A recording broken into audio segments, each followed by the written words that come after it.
Hey guys, Dave from Nerdarchy, for nerds, by nerds, hang out with these nerds. Indeed. Scott Garibay. Nathan Nerdarchy. And today we're going to be reviewing the latest Unearthed Arcana, the revised subclasses.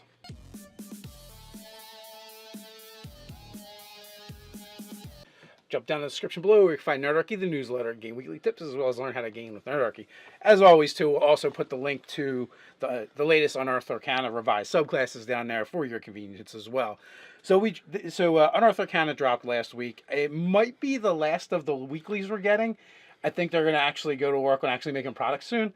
So they're like, I guess we got to stop writing these articles if we want to get any work done. So they revised a handful of them. I counted them, but now I forgot how many were there. There's a Barbarian, there's a Bard, there's the Arcane there's option. a Fighter, There's a Sorcerer, Exactly. and Monk. So there's like 5 of them. Right, that's right. And none of these are new. These are all ones that have been done.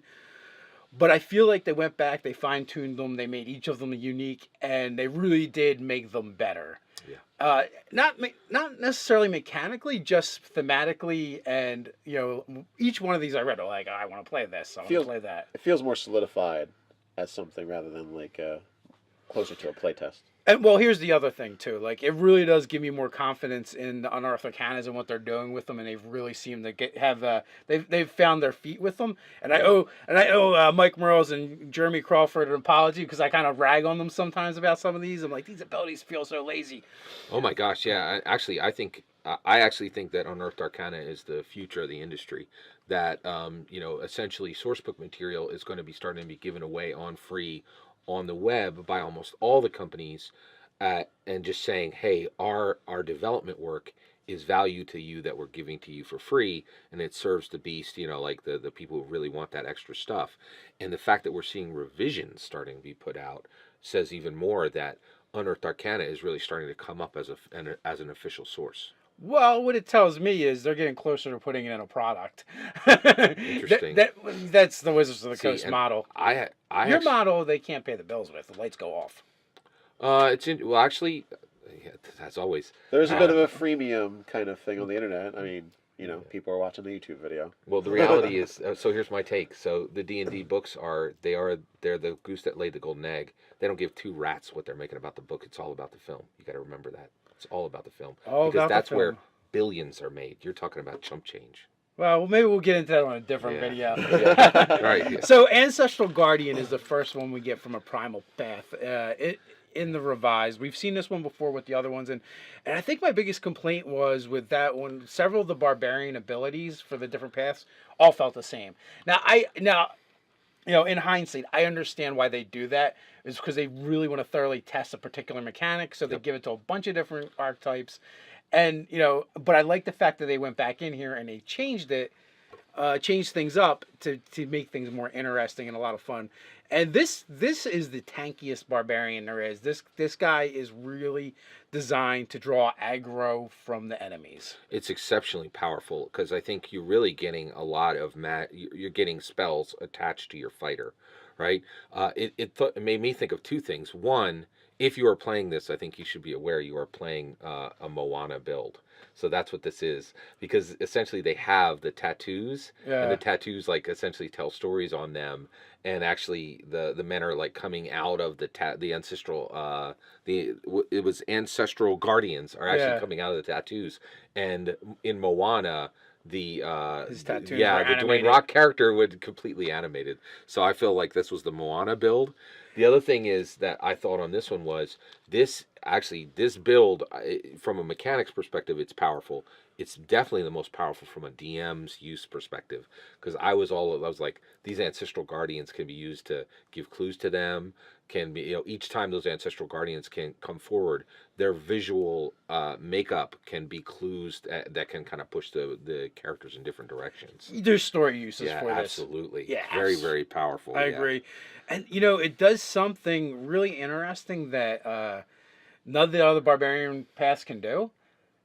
it confers your resistance onto them. Right. Like, so everyone, let's face it, everyone takes Totem of the Bear to get resistance to everything but psychic. Yeah. But now, when you can actually give, resistance to physical attacks to not only yourself when you rage, but your allies as well, that's pretty powerful. And that's because these ghost spirits are coming out and fighting your opponents, which is just like, and I think that's one of the, it's definitely where it's actually bringing in arcane powers directly to a fighter class. It's really very interesting. It also gives them disadvantage too, right? They have disadvantage to attack anyone other than you. In Yeah, addition it's like Super Sanctuary for everybody else when you hit that guy. Yeah, you're really without saying question. you need to be attacking me if you want anything to work, which is really cool.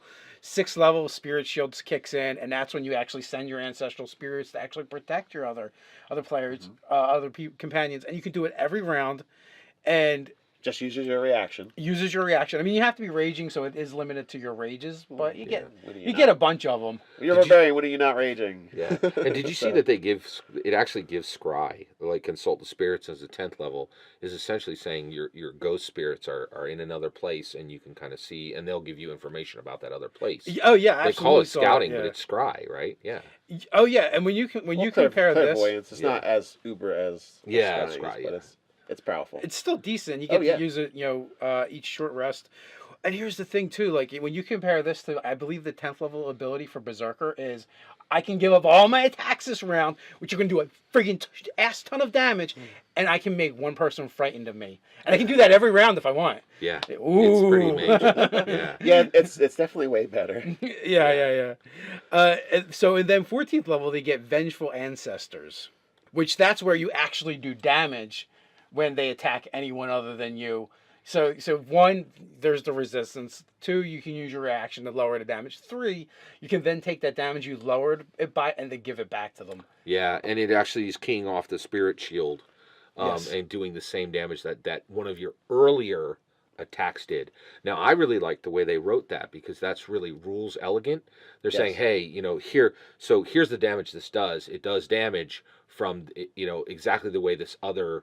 It's nested, so essentially you're nesting a rule within a rule, which is it makes the shorter. When you compare it to some of the other abilities that they did for like the other sorcerers and stuff, where it was like 2 plus a quarter your level, and literally people were arguing with me in the comments because of how much we said that it does. They're like, oh, you have to go by order of operation.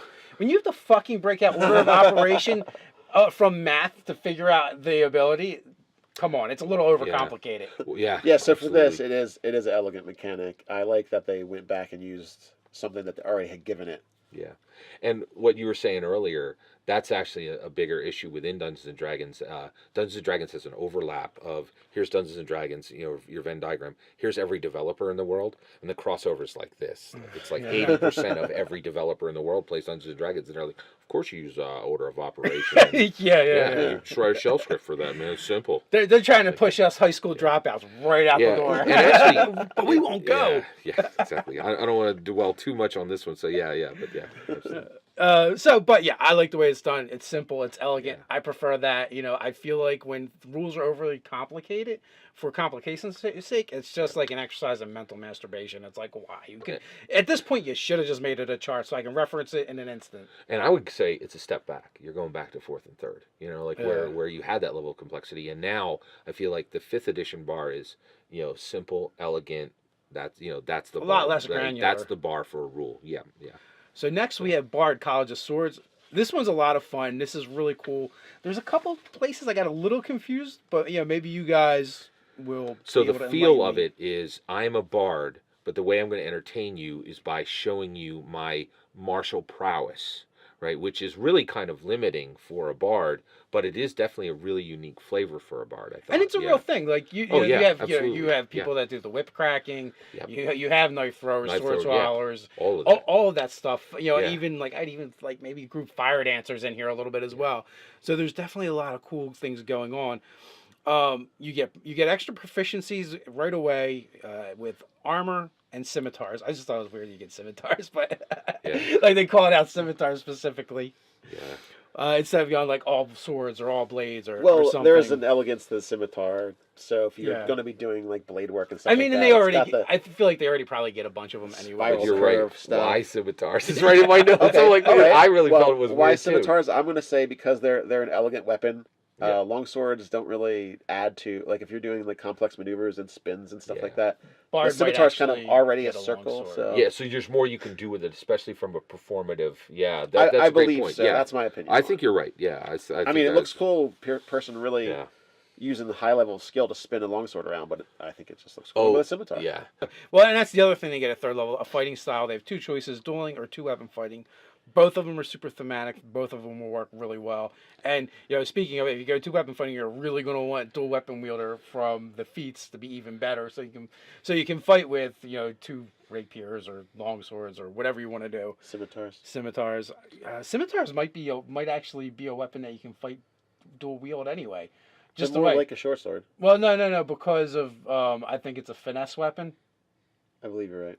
So So they had I'd the have to look up the rules. they had the blade flourishes, and there were the three different types. There was the defensive, the slashing, and the mobile.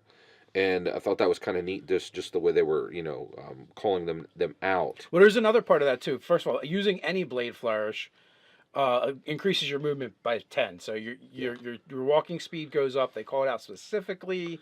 Yeah. Walking speed, so you can't use it with teleporting, flying, swimming, climbing, burrowing, or anything else. But that's significant. I mean, that's 20, 30 extra feet in a combat, because you're usually going to get 2-3 rounds. Yeah. And I feel that is significant. It's a lot of movement. There's a couple things here. One is they have the three flourishes, like you said. The other is, but before it calls out, you may use one of these. So does that mean you can always just take the 10-foot of movement and choose not to use a flourish? So not to choose one. That part I was a little unsure about. Yeah, I think if I was GMing, I would say you had to use it to, because you have to use Right. Yeah, I definitely. You're using a flourish, and you're saying this is how I'm doing it, and I don't think there is a zero path. So I They definitely don't get an extra attack, do they? They do. Oh, where is it? It's later. It's 6th level. So the three blade flourishes they get defensive, they get slashing, and they get mobile. Defensive is and both of them operate off the bardic inspiration die, which I like. Yeah. And also this is like the really selfish bard because they use their inspiration for themselves. for them. Yep. Yeah, to make them better at fighting. So it can either increase their armor class, it can or they can just do damage to everybody around them, which is I like that, the whirling dervish. That Yeah. makes sense. And then also there is the mobile flourish. Oh, this is the one where they push you around. They can push you around. Your inspiration die. So whatever your inspiration die is, you roll that, and it's you can push them that far away. So that's kind of cool. I do feel that this build needs more of a specific setting for itself, like in that it's going to be harder. Like if you're a bard, you can go in and you can tell stories, but using this in a tavern, I think would be difficult. So I think that there are certain settings where this is going to be more useful, and you would need to work harder I feel you would need to work harder to give legitimate points where you're actually going to perform for people. You'd need to be more inventive as a player. Well, I'm sure you can always do the cutting potatoes in half at the tavern when people throw stuff at you. There you go, Simple yeah, stuff like yeah. that. Because people, they don't have TV or anything, so it's entertainment. Yeah. Something they've never seen before. Or I guess you're going to be preparing a lot of Although, food. a little, in the flavor text, they do kind of talk about how you're like you're probably an adventurer because you've been out it from entertaining for whatever reason. These guys are kind of like the dark side of entertainment. Like they really made it a little grittier. Yeah. So Feel yeah, like they've got to gosh, ramble, yeah, like they've got to go absolutely. someplace else when they're discovered. So kind of as thing. to your question, cutting flourish, Nate, this is when they can attack Yes. twice instead of once whenever you use a blade flourish action in turn. So does that mean without blade flourish they only get one attack? And that's why I asked, can they use the blade flourish without actually using a specific maneuver? And the other question is, if they attack twice, can they use the same maneuver twice with each attack? Because you can only take one of them at a time. All right, so at third level, you can take, as an action, you can make one melee weapon attack, and your walking speed increases by 10. Okay. So you can do that, and then you can also use one of the following blade. Okay, so you don't have to use a blade flourish, but I would say you've got to attack if you want the extra walking speed. Yes, yeah, Okay, absolutely. so that's that. Yeah. So now you can say at 6 you can attack twice instead of once whenever you use your blade flourish. So you can you can nevertheless still use only one blade flourish option when you take that action.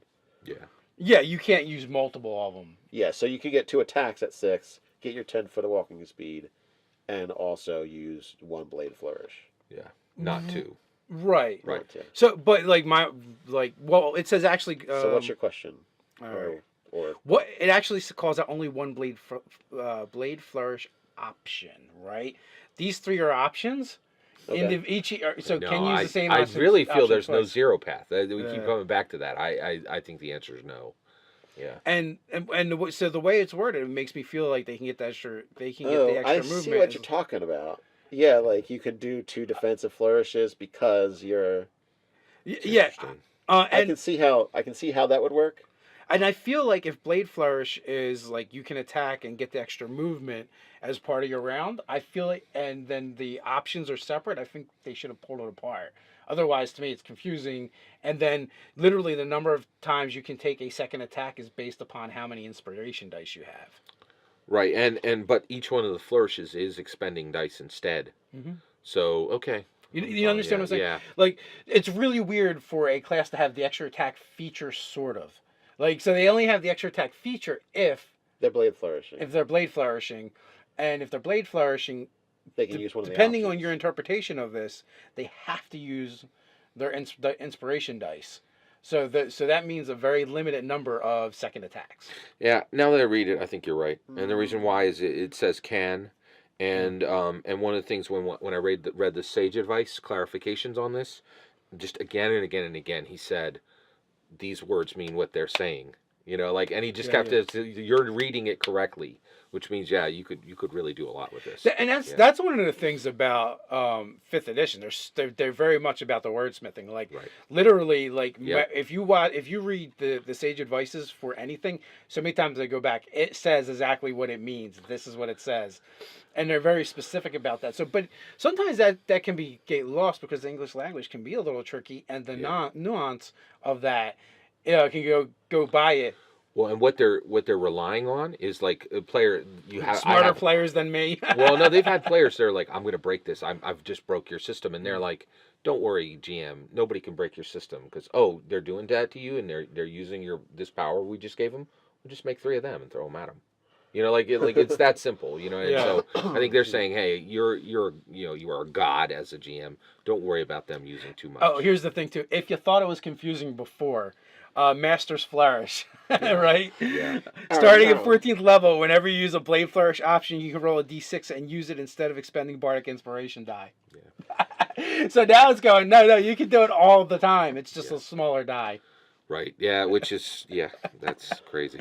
I actually like this class. As a GM, I would just have to sit down with the player and define what everything means. And me, I'm like, I would probably just allow everything where I kind of questioned it.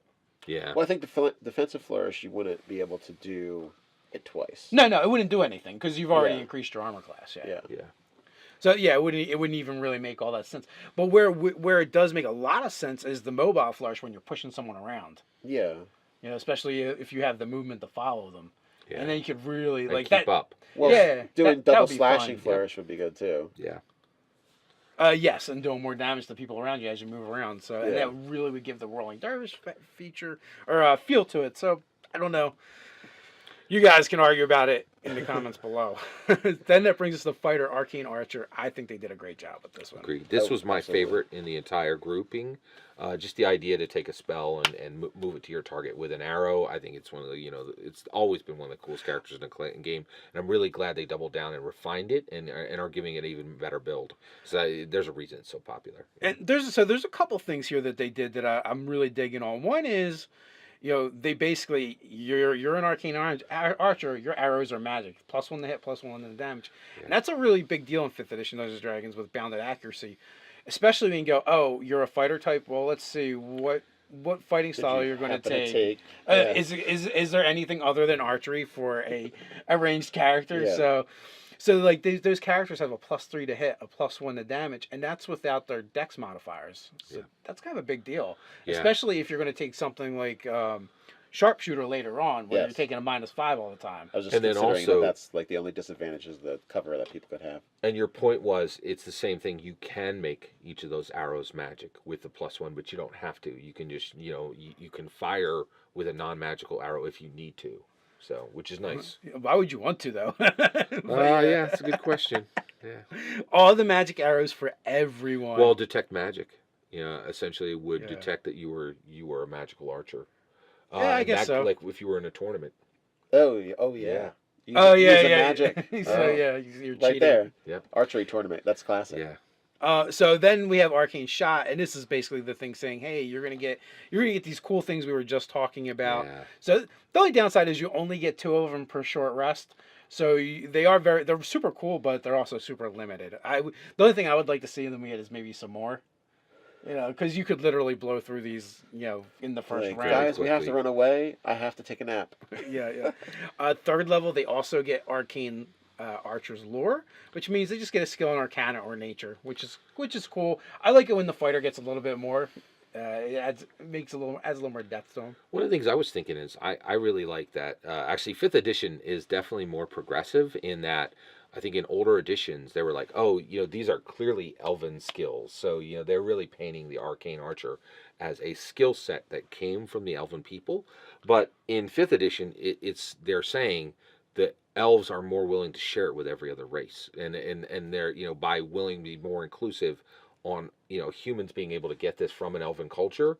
They're like, well, let's not really deal with the fact that most elves wouldn't share with that, and even the elves are more open to sharing their abilities, and I think that's interesting because you're going to see. I think in older editions, this would have been more limited to different races like half elves and elves. Oh well, yeah, or, like it would have been like an elven prestige class or something. But you can, within the game right here, you're looking at a gnome can have learned this from the elven people. Because Yes. it's saying that the source is elven. It's kind of interesting, yeah. 7th level, we get Curving the Shot, and this is totally spend your bonus action, and you can Yondu that. Yeah. So, you can pick another target. So, also, I like options where you're using your other actions, and sometimes the fighter could use other places to put those, and that gives him that option. Oh, I missed. Let me hit your buddy with it instead. Then at 15th, you get Ever Ready Shot, and your magical archery is ever available to you whenever you need it most. If you roll initiative and have no use of Arcane Shot remaining, you regain 1 use of it. Which Yes.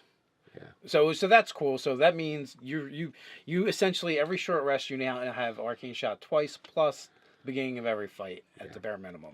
so And that's seen in a lot of other classes, like the monk and the sorcerer. Yeah, a lot of times though that's like the 18th Yeah, level that's ability. It's a higher level. They got it ability. early. Yeah. yeah. So that's kind of. I guess that's how they decided to say, yeah, 2 isn't really enough when you get higher. Now the arcane shots are crazy. So arcane shot options are the next, and you have banishing arrow, and then brute bane arrow, bursting arrow, grasping arrow, and mind scrambling arrow, and piercing arrow, seeking arrow. There are just so many. And Shadow arrow, yeah, and that's it. That's the whole. And then they all have the ability at 18th level. They get a little bit better. So a lot of them will do extra damage, or have an extra effect, or some of them just go, oh, you don't actually have to roll to make an attack. They make a saving throw, or some one of them has either 1 or 2 of them actually have line effects. Yeah. So basically, your arrow is a lightning bolt. It doesn't do a ton of damage, but it's still you can hit as many targets as you can line up. Yeah, and you're a fighter, so you also get regular attacks on top of that. Yes. Arrow. So, I'm pretty happy with the Arcane Archer. If I have a complaint, it's only that you don't get that many arcane shots, so Yeah. you're going to have to pick and choose them wisely. But you can, with your shots, you can banish someone. Brute Bane is just extra damage, which, by the way, my take on it, extra damage has become the new +2, Yeah. right? We got rid of +2, which is really awesome because it was really lame when you would buy a source book and half the stuff where you get a +2 in this weird circumstance. And now I think extra damage is becoming the new +2. I'm not sure what they're going to do about that. For these, since there's a bunch of them, Yeah. we'll each just pick out a favorite. Mine is Grasping Arrow. This one's a lot of fun because if you hit them with it, they get extra poison damage. Their speed is reduced by 10. If they move, the first time they move on each of their rounds, they take another 2d6 slashing damage, and it lasts a minute. So that they have to make saving throws to try and get out of it. I think, and at the higher level, it does even more damage. Oh, without a doubt, Shadow Arrow. It makes people blind. Essentially, it gives them blindness, which is crazy. The other weird thing is it gives psychic damage. Yes. All of them do a little extra. Yeah. Now, is that new? Like, have we only psychic damage is not within the PHP? Am I Yeah, right it's about in there. that? It's in there, but not a lot of things. It's very use it. rare. Right. Okay. It yeah. makes it so very Unearthed powerful. Arcana was I unpacking think there's that like more. a few bard Yeah. spells that got psychic Yeah. damage. So they knew they were going to move into psychic material. Well, yeah, and they knew they were going to do psionics at some point or another. Yeah, absolutely. Hey, yeah, Speaking of scions, I like Mind Scrambling Arrow. Yeah. Does some psychic damage, and it also messes with them if they have to succeed at a wisdom saving throw, or they can't attack the chosen ally or include that ally in a harmful effect. Yeah. So if you hit a guy like a sorcerer or a wizard or something like that, they can't fireball your group if you pick somebody. Yeah. So I think that's pretty cool. The other thing I do think this one is, it has a little bit of that too cool problem where, the player's handbook has just so much more material for casting material, literally tens and tens of pages more material than any other race. And this one, I feel like you just scratch the surface with these arcane options. You could do so much more with them. This character, I feel like they're limiting it only because they can't give that much time to the other options. But this thing is just amazing. It was definitely my favorite build in the whole. it's kind of like another way to do Battle Master. Oh yeah. So Yeah. I'm enjoying. I think the it's ranged cool. battle master with magic powers. That brings us to Monk Way of the Kensei. Kensei. You guys are gonna beat me up in the comments anyway. I would say know. Kensei. So Path of the Kensei, you get to choose 2 weapon types to be your Kensei weapon, and then it jumps off from there.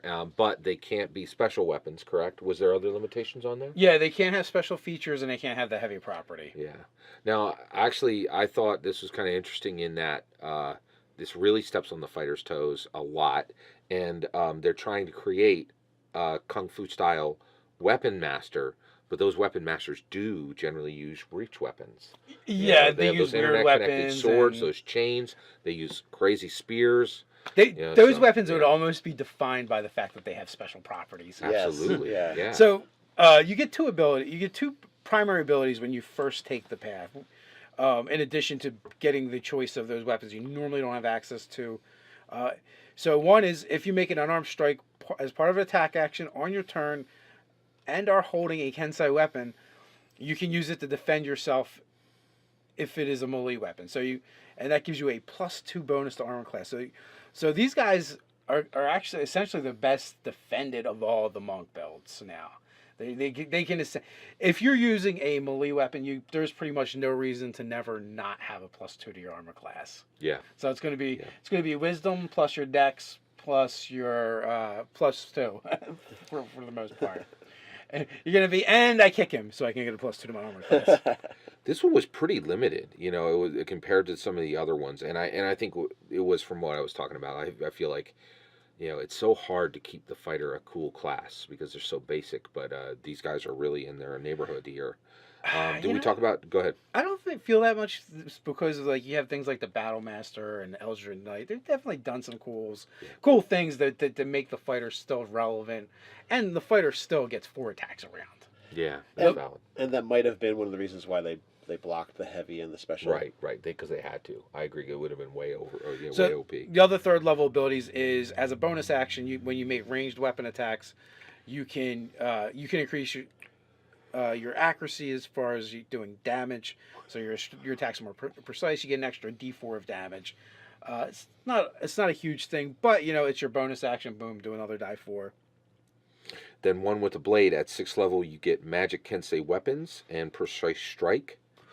Go ahead. So I don't actually know if the magic Kensei weapons is something that they needed to include. It's just saying your weapons are magical. Yeah. No, the only reason I say that is because I thought monks already did that, unless it was only their unarmed strikes. But No, I think it's their own hands. Yeah. First, their own hands become weapons, and then I think their own hands are magical weapons. Yeah, I And thought so it this is extended saying to their it's monk extending weapons. to your that's a great point. So, but that being said, either way, it doesn't matter. It clarifies, so there's no question. Kensei weapons are magic at 6th level for purposes of determining. It's also a level later too, because at 5th level I thought they got the magic strike, but I could be wrong. So precise strike. When you hit a target with a Kensei level, Extra damage. Yeah. you can spend the Kai point to cause the weapon to deal extra damage. So it's not bad. It's not going to be a ton. Eventually, it'll go up to like a die 12 for a Kai point. It increases as you gain levels. Yeah. So that's always nice. Sharpen the blade. Now this one is nice. +3 to hit, +3 to damage for a minute. For That's a not Kai bad. point. Yeah, which is a whole combo. Or no, for 3 Kai points. Yeah. So that's decent. That makes sense. Yeah. And then unerring accuracy at 17th level is really just, oh, did I missed? No, I reroll that. And they get to do that once every turn. I really like the fact that they're saying, like, you get this for 1 minute, which means virtually every single combat you're in, you get it for the full combat. Yeah. Yeah. But they're not saying, hey, you get it for this full combat. They're saying, let's use this real world measurement, which has become a game meaning of, I get this for the full combat. You know what it is? I have a whole thing with that, right? This is how they reintroduced a lot of 4th edition rules in the 5th edition to trick the people that were angry about 4th edition. It's like, the new encounter. Yeah. It's the new encounter power. Absolutely. That's exactly right. Like, because those Yeah. people that get so angry about 4th edition and the terminology and stuff, they're like, we'll show those dumb fucks. Watch this. They'll never even know. Yeah. And it's true. Just because they put a time on it, and instead of saying, 3 squares, they say 15 feet, and everyone's okay. Yeah. But when they were saying 3 squares, everyone was losing their shit. But it is better. It gives them a lot more options, and it feels more natural. It reads far more natural. And like when you bring in a new player and they read 1 minute, they know what that means. That whereas you don't have to rely on them understanding encounter, The rules, which yeah. means it's hugely important because it means the game is open to players that we have not traditionally had. Well, I would say the thing with encounter as well is, am I in an encounter or am I not in an encounter? Yeah. And it like kind Exactly. of, it's like Yep. cue the battle music is what Right. that's what I always Yeah. felt when someone You're said exactly encounter. right. Yep. Well, a minute is, if you're fighting for a minute, even if for half that you're running away from the battle, you're going to be tired. Yeah. So, I mean, Great eventually point. everything should just turn off because you're exhausted and you need to just run or just duke it out with whatever you got left. Everything you guys said makes sense, but I think the designers are just flipping the bird that they hate it. Yeah. Personally, they're like, we made a great game, and you guys just refuse to acknowledge it. Yeah, looking from a spite angle, sure, but I think it just makes sense. It's the dwarf in me in my book of grudges. So unerring accuracy in 17th, you miss, reroll it. Yeah, Boom. that's it. That's huge. Yeah. All right. So sorcerer, Favored soul. Tasty soul. So like I feel like this was, hey, you want to play Harry Potter? Like it was it's literally the chosen one. Am I right? It is. It's basically another divine. It's a sorcerer origin that has a divinity attached to it. So you're a cleric without being a cleric. So I have like one beef with this one before we actually get into the abilities They and didn't stuff. give you ritualist? No, Oh. I don't like the fact that it's so heavily reliant on healing. Like, oh, you're like a cleric, so the only way to be touched by divine is you heal things. Yeah. But they very much made it a core part of the class. Yeah. And I could have That's a good done with point. that. I like the idea in my Dungeons and Dragons. There's other versions of being a cleric or a priest, and they're not always the kind that just heal people. They only get one heal power. They get two, but that's besides the point. So look at 3rd level. I think to complain about it, the amount of healing powers they get is a point. They get empowered healing, right? Here, let's start right from the All beginning. right, let's start. They get access to divine every time they learn a spell known. They can take a cleric spell. Love that. Perfect. They can take anytime they get a cantrip or a spell. They have access to all the cleric spell lists. Yeah. Okay, Yep. they can know that's Absolutely. cool. Yep. Also, you learn Cure Wounds spell, which doesn't count against your number of sorcerer spells known Okay. at 1st level. So like I said, you gained a spell from the divine spellcasting list. yeah. Which one would you prefer that they just get to choose? Well, actually, like if it was like, hey, pick one off of one of the domains, I'd be cool with that. Like that would be More like range. Yeah. Yeah, it would So say. one of the things that So that's the thing is they give you cure wounds rather than say pick one. But one of the things I thought was a Randall Thor is in there. Like, so Randall Thor is from the Wheel of Time. Wheel of Time, exactly. Yeah. And like this is just every John Campbell character. They're like Sorcerer John Campbell, which I thought was really. I like that because it really like. You could have a player who's like, I just read, the Wheel of Time. I want to play that character. You're like, here you go, which I thought was pretty cool. And the other thing to speak with what you're saying is like half their abilities literally touch on healing. Yeah. Like so that's a huge chunk like that you're dedicated to. If you didn't want to be that kind of divine origin, like what if what if it was what if it was a dark deity? Like why not cause wounds instead? Like that would be thematic. Now, granted, DMs can do whatever they want in their game, and this is still playtest, so hopefully, maybe the final tweak will be like, oh well, like here's a set of domains, and if you choose to be a favorite soul of that type of deity, this is your known spell. Well, but so I'm going to unpack it for you and tell you. So I was going to spare you, but I'm going to jump in. Do you really want your guys like I got my super cool evil dude, and he's favored by the gods? Like, how many people can you bring in from Hot Topic? I mean, come on, like, I tell you, I just use that as an example because. But what about a war god, or a god of storm, or whatever? But that's just it. Is there like so? You're talking Percy Jackson. You're talking Randolph Thor, right? You like because evil has so many paths and their paths are so quick. If you give them what the good size has, it's just not balanced. And I think that what I'm saying is that's why I think they limited this more to of a hero build. But to your point, the game you overall, say hero build, I say heal bot. Exactly. They only get cure wounds, and they get the ability to re-roll the dice for it. Which I have to say, as a cleric, I've wished for every once in a while, and I don't like healing you guys. Yeah. I got stuff like banishing elementals from the plane of existence to do. Yeah. Well, before we get to that, right, we got favored by the gods. First level. Starting at first level, Divine Power guards your destiny. You fail a saving throw or miss with an attack roll. Roll 2 to die 4 and add it to your total possible, changing the outcome. Once you use this feature, you can't use it again until you finish. That's ridiculous. You can't give that to an evil character. Like they'd just be. Everybody wants to play an evil character now. Like that's why. Like this game, you could just hand the entire game to the goths if you allow that. It's 2 die 4. It's one time. This is bonkers.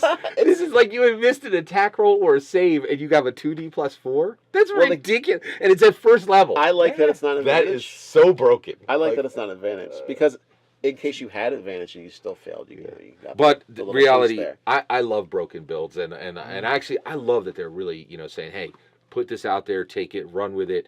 And I think this is going to get people super excited. I want a problem on the DM side. I'll deal with that. See, you know what I mean? I go one roll, so that's literally they can use it once in a combat. Maybe there might be 2 or 3 combats before they actually get to recharge that ability. Yeah. So hardly game breaking. I definitely don't think it's broken at all. That's valid. Okay. Empower healing is super strong. 1 sorcery point and reroll any number of those dice once. Now, so here's the weird thing about that. You already have Empower as a meta magic feat, and that is spend, I don't know if it's 1 point or 2 points, but you spend whatever. Anytime you do damage, you can re-roll 1s and 2s. Not anyone you choose. No, all of them that you want to. Yeah. Yeah, 1s and 2s, and it's limited by your charisma modifier, I believe. I'm sorry. My brain's still spinning what you're saying. What you're saying is this should be. Hey, buddy, I know you think you were a pig farmer, but you were chosen by the dark gods to bring pain to the entire world. You're focusing on one aspect. Why not a god of the forge? So, that's... no, I see where you're going. And they have the ability to do all that extra stuff. I think this specifically was, we've seen all these books. We want to allow the players to play these books. And the fact that they are going out and looking at all types of fiction and bringing it into the game is really option. This is a very strong Unearthed Arcana overall, I thought. There's a lot here. And, like I said, all these abilities are really good. Yeah. And so, like, the Empowered Healing, I think, like, it totally outstrips the other Sorcerers and Powers by so much. Yeah. And they just get it. It's like... But it's specifically for one spell, thing. Yeah. And I think the beauty of Unearthed Arcana is the game master has so much control. You can do these really over the top things because the game master can say that's Unearthed Arcana. I'm not allowing it. That's another reason why they do that. Yeah. Angelic Form, 14th level. This one at first, the first part of the ability, hung me up for a little bit because like the second part's actually really good. But I had to digest the first part. But I'm like, but what does it do, right? Because it doesn't do anything. It changes your appearance, so you become more beautiful, youthful, kind, or imposing, and an otherworldly version. So it makes you look a little weird in one of those aspects. And I kept reading it over and over again, trying to figure out what it does, but it doesn't do anything. Oh, it does everything. It's the scene, man. I've just seen this in so many books. Yeah. It's like where you go up the and hero power up. Well, you stand on a hill, and then your buddy's, the chick you're interested in comes from behind you and says, why are you glowing? You know, it's that. You're like, you know, Well, yeah. yeah. It's a ribbon Yeah. ability. Yeah. It's cool. Yeah.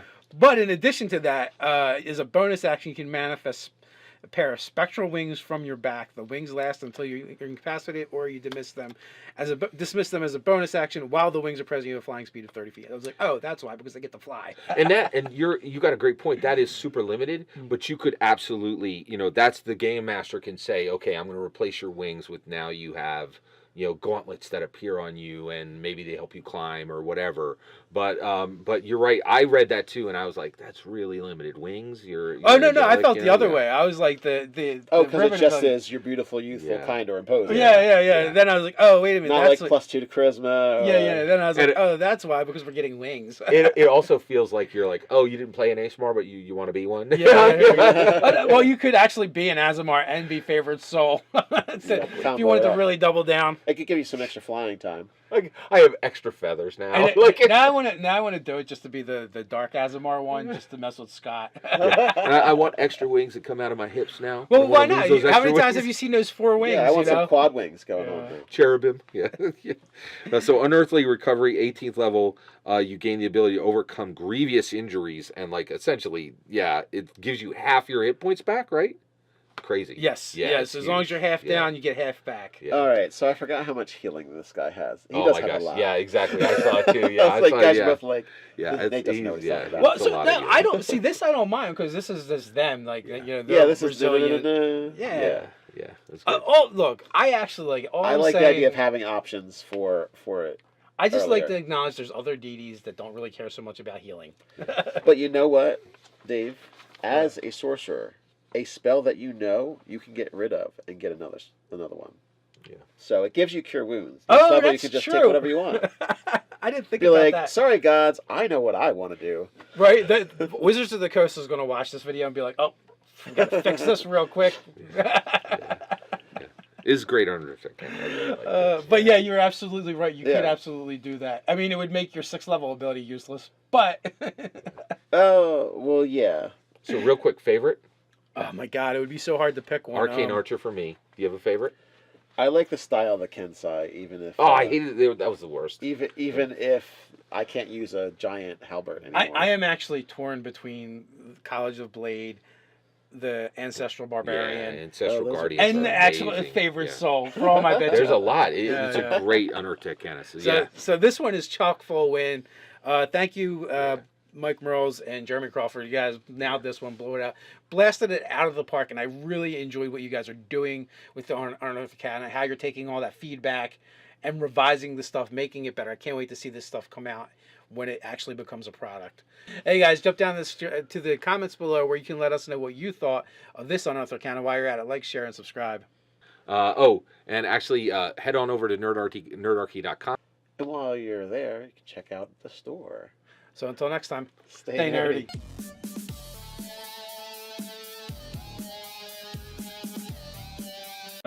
They've found their feet with them, and I owe Mike Merles and Jeremy Crawford an apology because I kind of rag on them sometimes about some of these. I'm like, these abilities feel so lazy.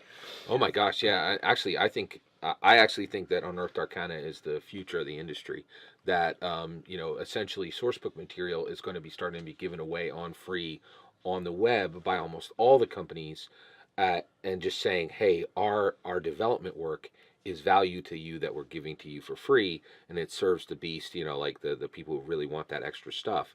And the fact that we're seeing revisions starting to be put out says even more that Unearthed Arcana is really starting to come up as an official source. Well, what it tells me is they're getting closer to putting it in a product. Interesting. That's the Wizards of the See, Coast and model. I Your actually, model, they can't pay the bills with. The lights go off. actually, yeah, as always. There's a bit of a freemium kind of thing on the internet. I mean, people are watching the YouTube video. Well, the reality is, so here's my take. So the D&D books they're the goose that laid the golden egg. They don't give two rats what they're making about the book. It's all about the film. You got to remember that. It's all about the film. All because about the that's film. where billions are made. You're talking about chump change. Well, maybe we'll get into that on a different Yeah. video. Yeah. Right. Yeah. So Ancestral Guardian is the first one we get from a primal path. In the revised, we've seen this one before with the other ones, and I think my biggest complaint was their visual makeup can be clues that can kind of push the characters in different directions. There's story uses Yeah, for this. absolutely. Yeah, Very, very powerful. I yeah. agree.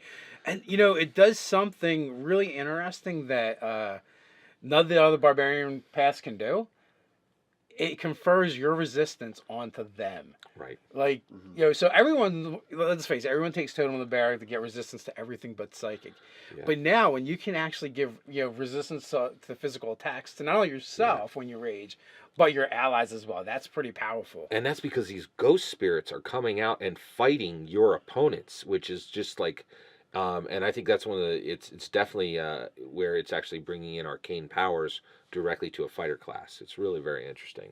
It also gives them disadvantage too, right? They have disadvantage to attack anyone other than you. In Yeah, addition to it's like Super Sanctuary for everybody else when you hit Yeah. that guy. yeah, Without you're really without saying question. you need to be attacking me if you Yeah. want anything to work, which is really cool. 6th level Spirit Shields kicks in, and that's when you actually send your ancestral spirits to actually protect your other players, companions, and you can do it every round, and Just uses your reaction. uses your reaction. I mean, you have to be raging, so it is limited to your rages, but you get What are you get a bunch of them. You're Did you- barbarian. What are you not raging? Yeah. And did you see that it actually gives scry, like consult the spirits as a 10th level? Hey guys, Dave from Nerdarchy, for nerds, by nerds, hang out with these nerds. Indeed. Scott Garibay. Nathan Nerdarchy. And today we're going to be reviewing the latest Unearthed Arcana, the revised subclasses.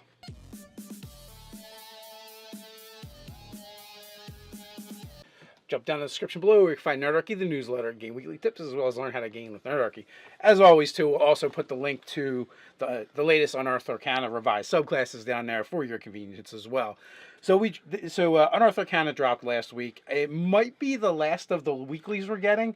I think they're going to actually go to work on actually making products soon. So they're like, I guess we got to stop writing these articles if we want to get any work done.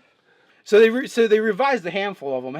I counted them, but now I forget how many were there. There's a barbarian, there's a bard, There's the arcane there's option. a fighter, There's a Yeah.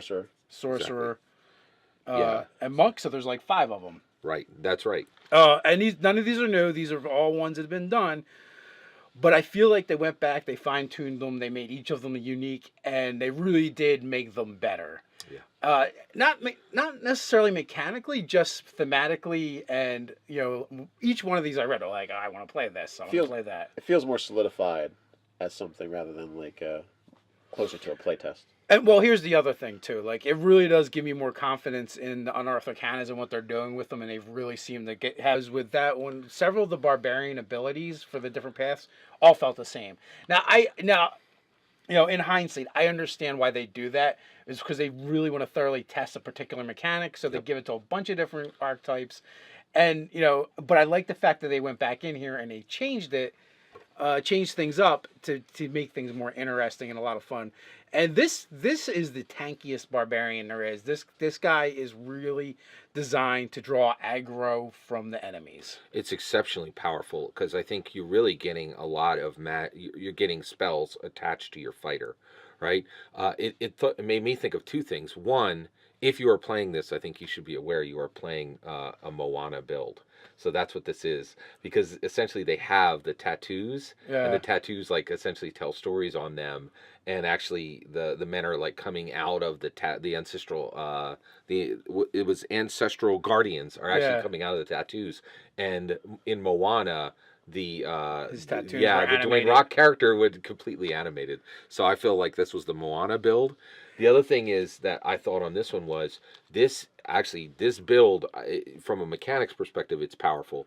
It's definitely the most powerful from a DM's use perspective, because I was like, these ancestral guardians can be used to give clues to them. Can be each time those ancestral guardians can come forward is essentially saying your ghost spirits are in another place, and you can kind of see, and they'll give you information about that other place. Oh yeah, absolutely. They call it saw scouting, yeah. but it's scry, right? Yeah. Oh yeah, and when you compare this, clairvoyance, it's not as uber as Scry, but it's powerful. it's still decent. You get yeah. to use it, each short rest.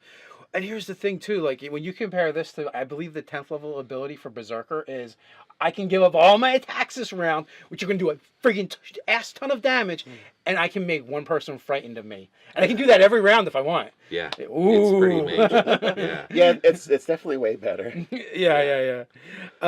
So and then 14th level they get Vengeful Ancestors, which that's where you actually do damage when they attack anyone other than you.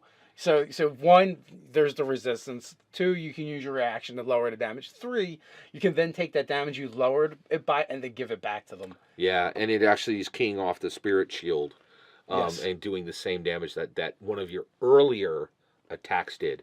Now, I really like the way they wrote that because that's really rules elegant.